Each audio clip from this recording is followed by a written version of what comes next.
Alex, we've spoken before about commercial managers in front of their customers and that reticence to engage and ask questions. And I'm just wondering if we go a little bit deeper, what's some of the psychology behind that? Uh, that's a really good question. In a couple of minutes, let's have a go at it, shall we? Uh, I have lots of beliefs around this. I think one of the things comes from maybe what you and I were taught in our generation when we were growing up, is that it's rude to ask. I would put it to you that it's actually rude not to ask, and let me tell you why. Think about when you meet somebody and you engage with somebody. Very often, the reason why you feel that's a good relationship and it's got off to a good start is because they show interest in you and you've told your story.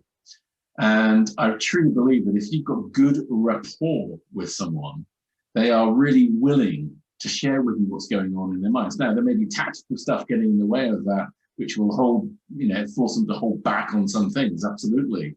But in actual fact, with good quality rapport, they will be really glad to share with you what's going on for them. Okay, so there's something there about building that rapport, and I'm just wondering, what else are some of the sort of key tools and techniques that's going to help you engage and ask those questions?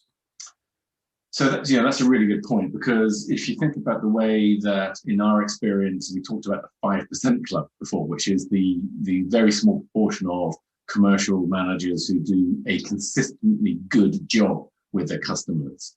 One of the things that they do differently from their competitors, shall we say, is that they willingly ask questions. Now, what that means is that your customer very often really is sitting there waiting for a presentation. They're not really waiting to be engaged with. They would wish for that, but they don't normally expect it, because most people rock up and make a presentation.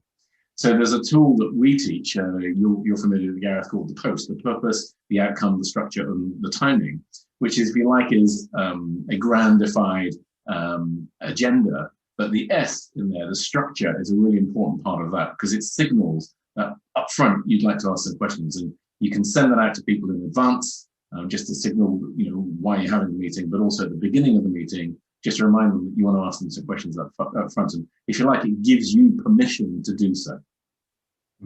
So to use a sporting analogy, there's something about preparing your questions and having that curiosity. But again, to use a sport analogy, it's a bit like putting a ball on the tee. You're more likely to tee off well. A bit like you're more likely to ask questions if you've signalled it in front with that structure. That's the S of the POST. Yeah, absolutely. So that's the POST. But also within that, if you are going to ask questions, make sure you've got them written down, because if you don't write them down, you're going to forget the ones you want to ask, and you'll forget what you forgot to ask. And therefore, you'll think that you've remembered everything until you leave the meeting. So you need to make sure you've got those questions written down as well, and make sure that they're open.